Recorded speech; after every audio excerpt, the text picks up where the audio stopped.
and welcome to episode 5 on the Survival Fantasy series. I have been a little lax on video. I do apologise for the slight delay, but my microphone broke and I had to get a new one. So this might sound a bit different. I'm still messing with levels and stuff, so please bear with me. But I have been building whilst I was able to record. So let's have a look at what I've been up to. Got all the actual sort of system working. It is all now working fine. My initial worry about the items getting stuck on top of the hoppers proved out to be not a problem at all. It all flows through, cycles all the way through. I've got all the actual micro blocks for a lot of the micro blocks. I'm missing glass. Really need the glass one. It's really beginning to bug me. Got all the concrete ones in, all the extra stone and wood. So that's all good. I've been working on a vault for where all the rare stuff goes, or a shulker box system for a bulk storage, and I've got an auto smelter system as well, which is through the portal. And it's a little bit of a secret piston door entrance. We just punch that, and it opens up into a little four auto smelter system. It's not like a major one. It suits my needs. It's using sort of hopper minecart sitting on top of 4 hoppers to split it over the actual 8 furnaces we have in each one. It's from ilmango. I'll put a link in the description to his video. It's really quite simple to build. So we've got those all set up. So that's all nice. It's very useful. That little lever there is basically to stop anyone from shutting me in, because I don't have a way to actually open it from the side. Just because the redstone is really tight, so I basically just I can lock the door so it can't be shut from the outside. Then let's shut the door. We've basically got an observer under there which is triggering a monostable circuit to open the doors. Then we have the shulker box system, which is down this way. If if something's going through all the way through the sorter and it isn't in anything for the chests, it'll basically come through here into my little bulk storage area.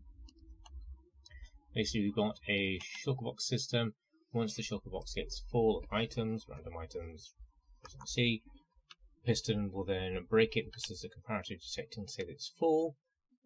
Items drop through, and then it sort of pushes out into the chest. Haven't been using it much. You can see it's quite new. So that's that. And we have the vault as well, which is where I store sort of gold and that kind of things. Kind of made it a bit kind of pretty. Ooh, here's I have kitty cats everywhere. Hello, more kitty cats have arrived. I can breed those, I think, but I don't think I want any fish on me. No, I don't. Hello, kitties. We use 2 books, but I seem to have lost the other book. Well, that's not good. Basically, you have 2 little boxes in here. And that opens a flush piston door right here. But I've misplaced the other book. But one goes in here. One goes in here. It's basically got the comparative system behind it. So, yeah, that's a bit of a fail. I'll have to go and find the other book because it's a specific code. How annoying. I'll have to show that to you another time. Up top. Not a great deal has happened. See, just tied it up in here a bit. Going up the stairs, I've put in an entire carpet floor here. This is all basically 4 blocks deep, so nothing can wander in, and the villagers can't wander downstairs. Doesn't mean if I get any sort of pigmen come through, they won't be wandering up here as well. The village we saw last time. Oh, it's night time. It's quite nice in the night time, this place. I had a few villager accidents. I seem to have acquired a new villager, actually, a new cleric. Don't know where he came from. They must have started breeding or something, which is interesting.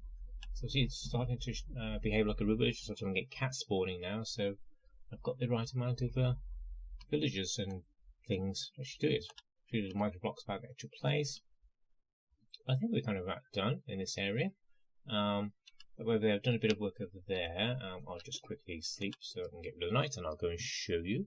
I've just been working on a blacksmith's. It's very much a work in progress. Luckily, whilst I was building it, a zombie villager turned up, so he's turned into a toolsmith. he's now going to live there. Just have a quick wander down. Really do like my path. It's quite busy, I must admit, but yeah, it works quite well. Let's quickly run out. Any mobs about? Let's just quick get shooty bang bang out, just to make sure we don't want anything blowing up like those. Fail over there. Yeah, user can have an arrow as well. That's better. Anybody else around? Both died. That's all good. I'm still working on the farmhouse. That's basically, I haven't touched it since the last video. But down here, as I'm starting to spread out into the actual village, is this is my blacksmith that I'm working on. And working very, so I've got like the main structure of the actual building. Obviously, because they're a blacksmith, they are going to be sort of a bit more wealthy than the rest of the village. So they have a nicer design building. They have a little porchway into here. I've literally done nothing there. It's just a bed for the actual villager. Got a sort of smithing table, anvil, a bit of lava, a little campfire underneath there, just so he doesn't walk on it and kill himself. Put a little lantern directly above the actual lava again, so he doesn't stupidly wander in and kill himself. I did a bit of another custom tree, which is down this way. I've noticed him getting a bit of frame ishy. It's getting a bit framey at times. I'm not entirely sure why. I'm going to have to have a look into that. If it's visible in the video, then I'm very, very sorry about that.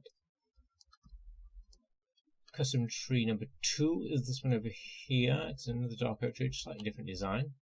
I'm not 100% with it, but it's okay. It's getting there. I'll probably tweak it and get a bit of a better design. I'm seeing a design on another server about these sort of fields, which I quite like. Which is basically just putting some of the actual hay bales in the actual field to actually break it up a bit.